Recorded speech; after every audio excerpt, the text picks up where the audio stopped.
pour le président de la République lui rendre les honneurs. L'hymne national sera entonné, il sera invité à passer la troupe en revue. Il va s'arrêter pour saluer les drapeaux. C'est alors qu'il fera son entrée ici au Palais du Peuple pour ce grand événement. La Jeep présidentielle, très chers téléspectateurs, s'arrête. L'officier d'ordonnance descend.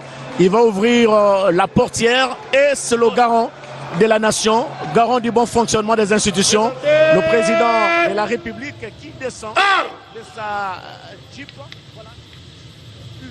Le comité d'accueil composé du gouverneur de la province de Kinshasa, ville-province, du commandant de la région militaire,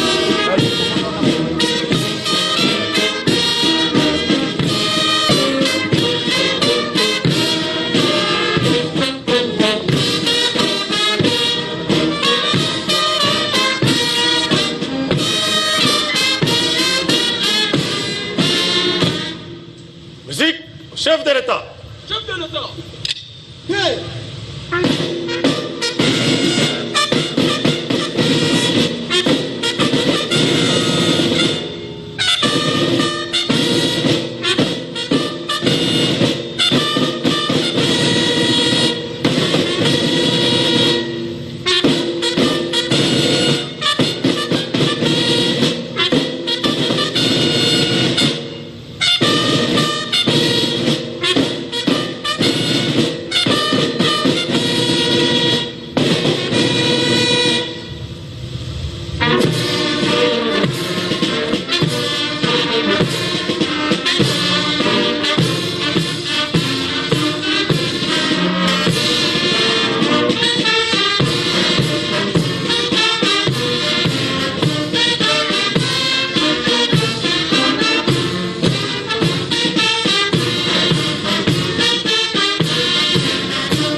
Excellence, Monsieur le Président de la République démocratique du Congo, chef de l'État, commandant suprême des forces armées et de la police nationale congolaise, le détachement d'honneur de la garde républicaine est rangé pour vous accueillir et vous rendre les honneurs à l'occasion de votre discours sur l'état de la nation devant les deux chambres du Parlement réunies en congrès.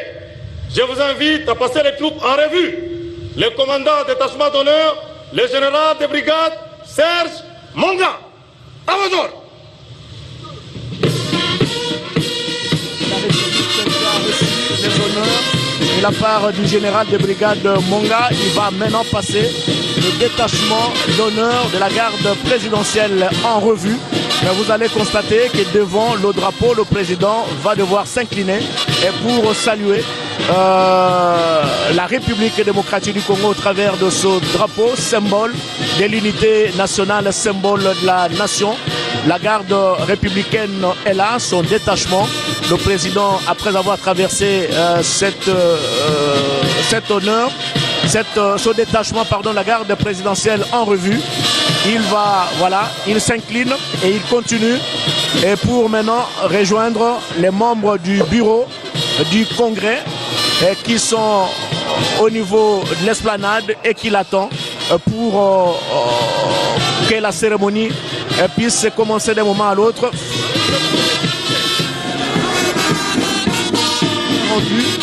Militaire rendu au président de la République. Il va prendre la marche du palais du peuple, très chers téléspectateurs. Vous le remarquez, il va s'adresser tout à l'heure à la nation devant les deux chambres du Parlement réunies en congrès.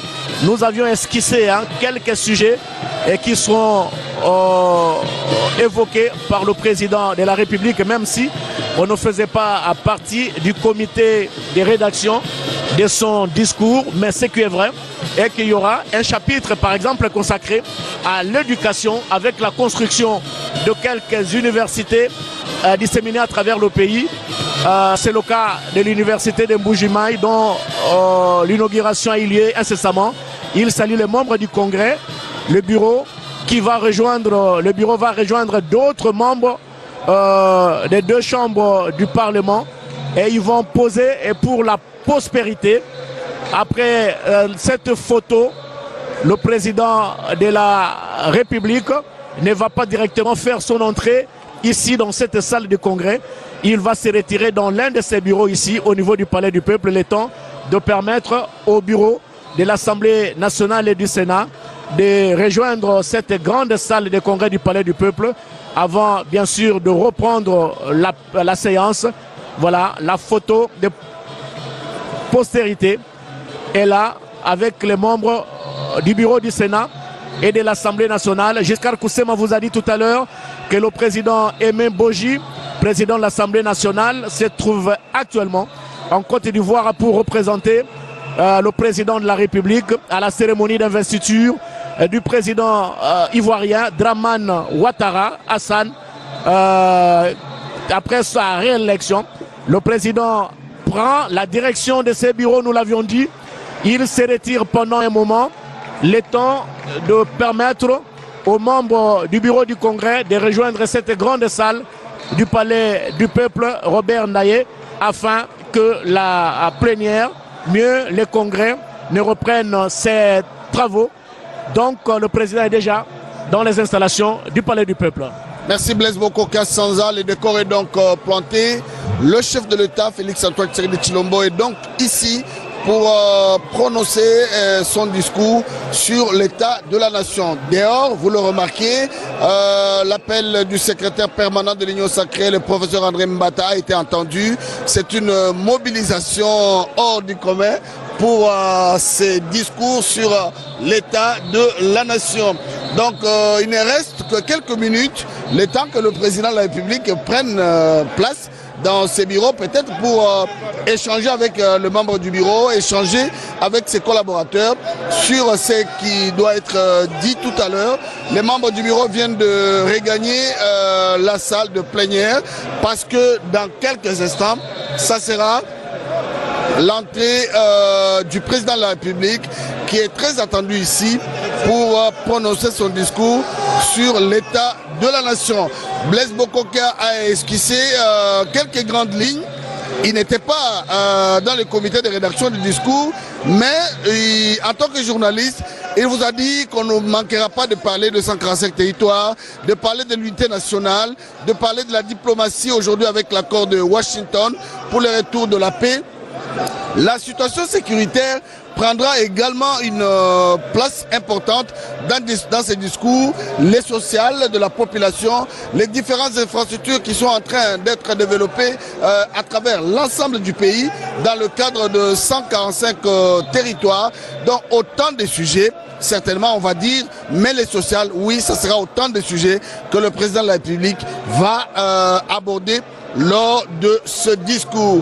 Les députés nationaux, les sénateurs, tous sont déjà ici.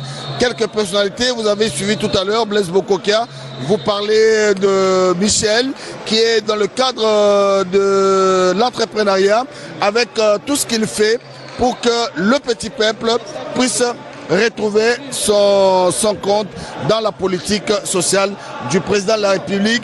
Et on salue également aussi dans cette salle l'honorable Sangou Matemongo de Mosaï, qui est le président de l'ICECOIA Congo, venu aussi avec son parti politique pour écouter et ovationner le président de la République qui va se prononcer tout à l'heure. Didier Sefou, les sociales, la sécurité, la politique, la diplomatie, autant de sujets que le chef de l'État va aborder lors de ce discours. Merci beaucoup Robert Ndaye. Accentue President amepatikana kunako ofisi yake hapa kunako Palais du Peuple, na wamekwisha kumpokea kwa Bwana Sama Lukonde na ofisi nzima ya baraza la bunge, pia baraza kula wazee, na mke wake mama Nyakeru naye amepatikana kunako hapa Palais du Peuple. Vile vile wanamemba wote wa baraza la bunge, wanamemba wa baraza kula wazee, waziri wa kwanza na memba wa serikali.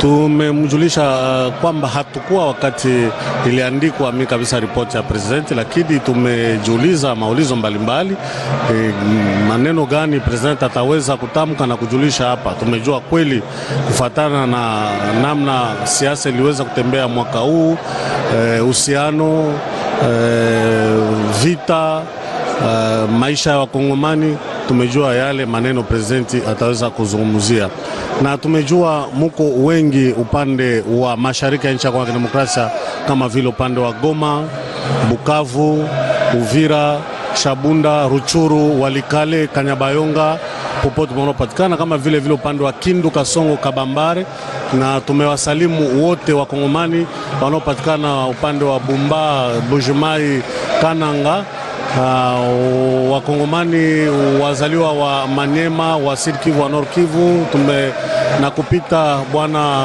Matenda Kelo tumemsalimu. Tumesalimia vile liwali wa jimbo wa Manyema, liwali wa jimbo ya mji wa Kinshasa Bwana Daniel Bumba, na wengine wote wa Kongomani, wafanya siasa wa nchi yetu.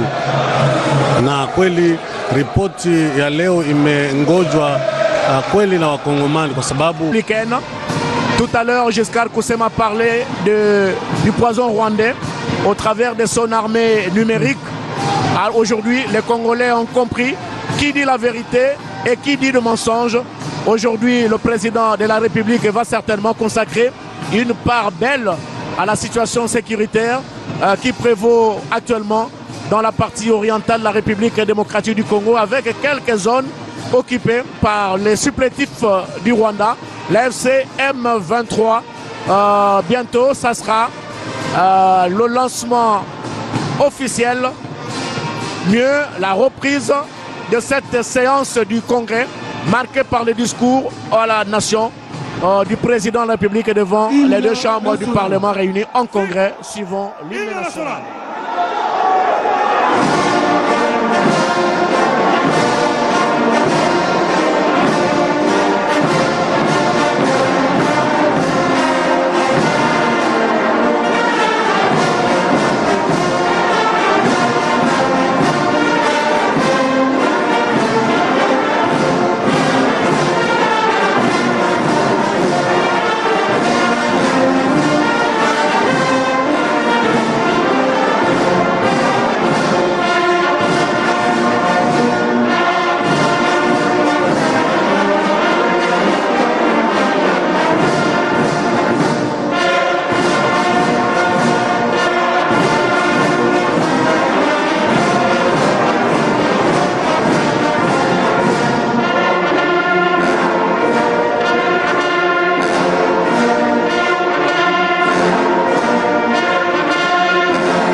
Bonsoir.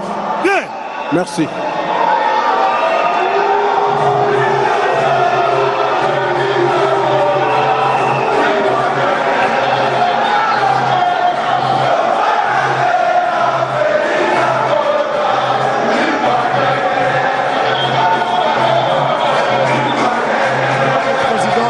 Jean-Michel Sama Lukonde va annoncer la reprise des travaux du Congrès après l'arrivée juste dans cette salle du président de la République Félix Antoine Tshisekedi Tshilombo, qui va prononcer d'un moment à l'autre les discours sur l'état de la nation devant les deux chambres du Parlement réunies en congrès. Monsieur le Président, parlez, ils vont vous suivre, à l'instar de l'honorable Bossé Kota qui est là, l'élu de Bouendé. Voilà, c'est la reprise des travaux de ce congrès. Écoutons Jean-Michel Samalou Kondé.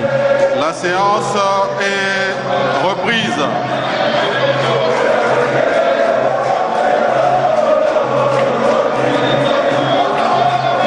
Honorables membres du Congrès et chers collègues,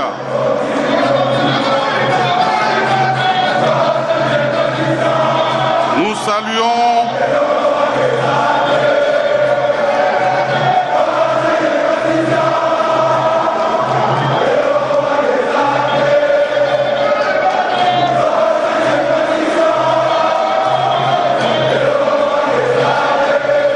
ça chauffe dans la salle, très chers téléspectateurs, avec un public qui est au niveau du balcon, qui n'a pas du tout repos pour chanter, pour faire l'animation à la gloire du président de la République, Félix-Antoine Tshisekedi Tshilombo. Je crois que le président du Sénat doit devoir continuer à parler. Je disais tout à l'heure que la séance est reprise. Honorables membres du Congrès et chers collègues,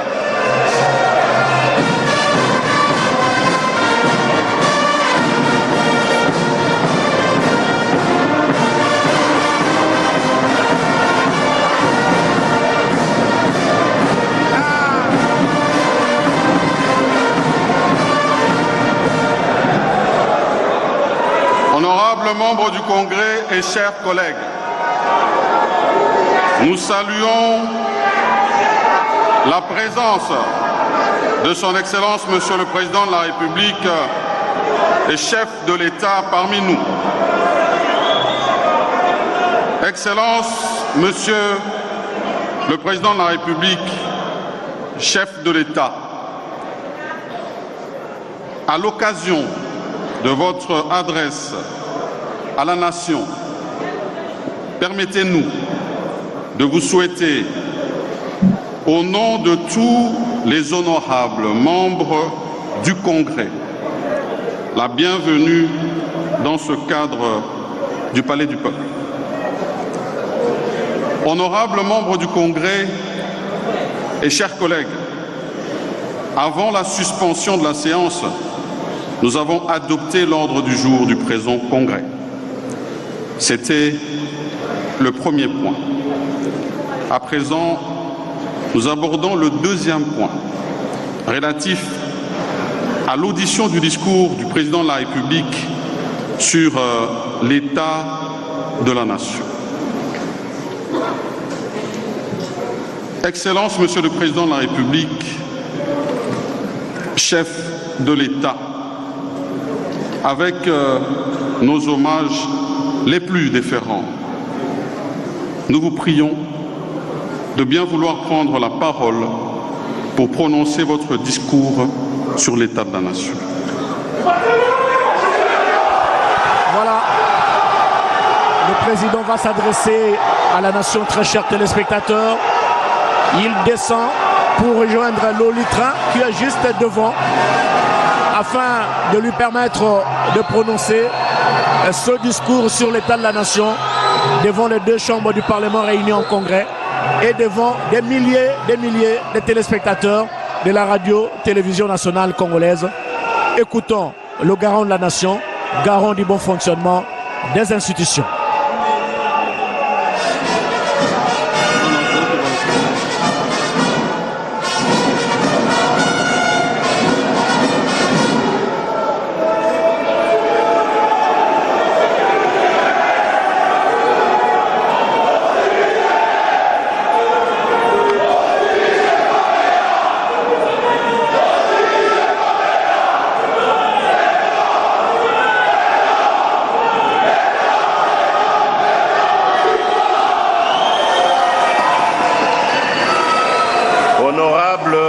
Président de l'Assemblée nationale,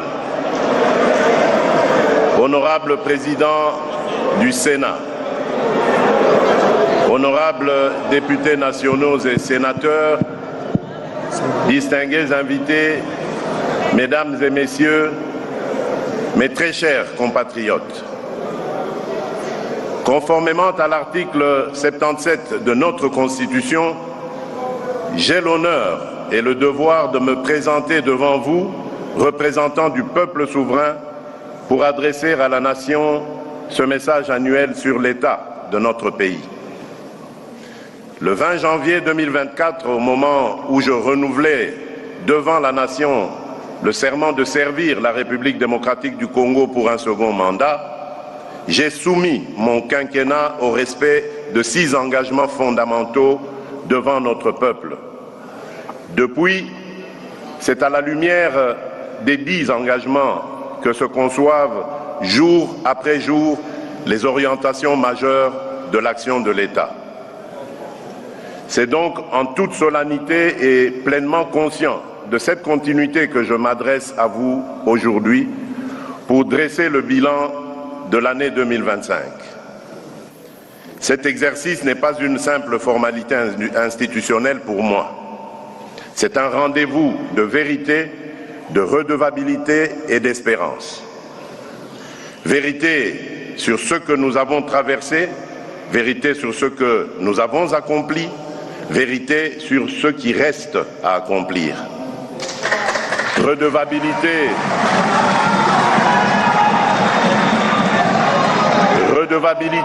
envers notre peuple qui a le droit de savoir dans quelle direction va la République. Espérance enfin, parce que malgré les épreuves, nous demeurons debout, résolument tournés vers l'avenir.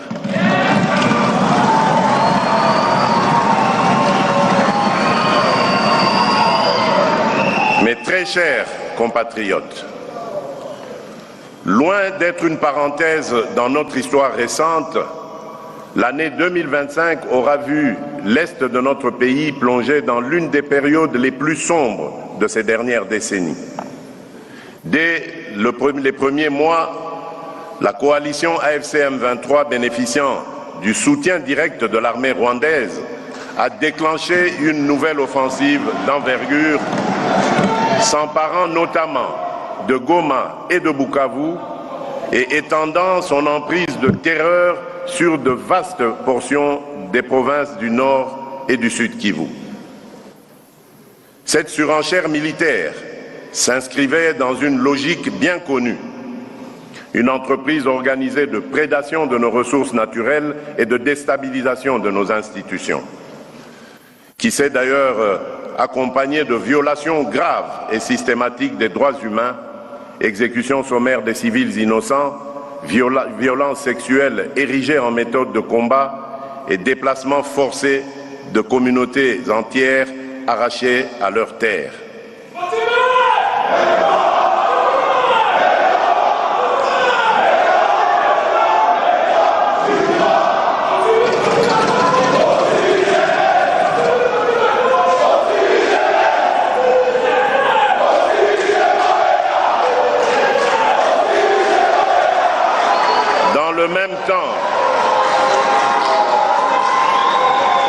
Dans le même temps, d'autres groupes armés ont contribué de répandre la mort et la désolation, en particulier en Ituri, où nos compatriotes demeurent prisonniers d'un cycle de violence attisé par des milices locales et étrangères. Qu'on ne s'y trompe pas, nous ne sommes ni face à un simple conflit communautaire, ni devant une rébellion interne de plus.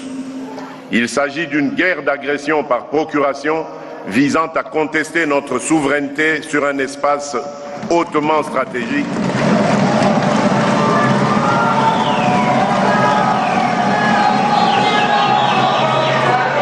Sur un espace hautement stratégique, riche en minerais critiques et en potentialités économiques déterminantes pour l'avenir de notre nation.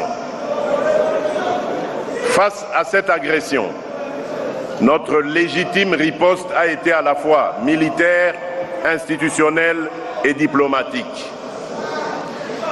Sur le terrain, les forces armées de la République démocratique du Congo, appuyées par la police nationale, les services de sécurité ainsi que les patriotes Ouazalendo, ont opposé une résistance farouche à l'agresseur ainsi qu'à ses supplétifs. Elles ont contenu plusieurs offensives majeures de l'ennemi, stabilisé des axes vitaux, sécurisé des agglomérations stratégiques et protéger des corridors humanitaires.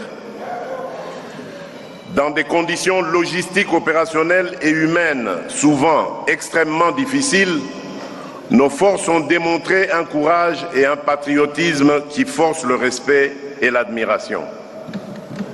Permettez-moi, avant de poursuivre, de m'incliner avec vous devant la mémoire de toutes les victimes des conflits et des violences qui ont encore cette année endeuillé nos familles, particulièrement à l'est de la République. À leurs proches, j'exprime au nom de la nation tout entière notre compassion la plus profonde.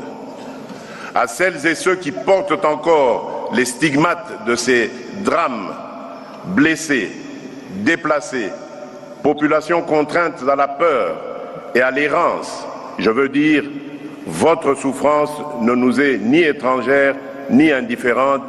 L'État est et restera à vos côtés.